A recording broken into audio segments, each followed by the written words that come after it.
मैं द्रौपदी मुर्मू ईश्वर की शपथ लेता हूँ कि ईश्वर की शपथ लेती हूँ कि मैं श्रद्धापूर्वक भारत के राष्ट्रपति के पद का कार्यपालन करूँगी भारत के राष्ट्रपति पद का कार्यपालन करूँगी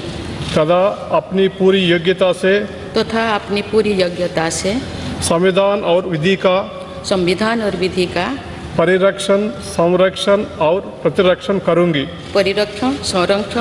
प्रतिरक्षण करूँगी और मैं भारत की जनता की सेवा और कल्याण में निरत रहूँगी।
Thank you.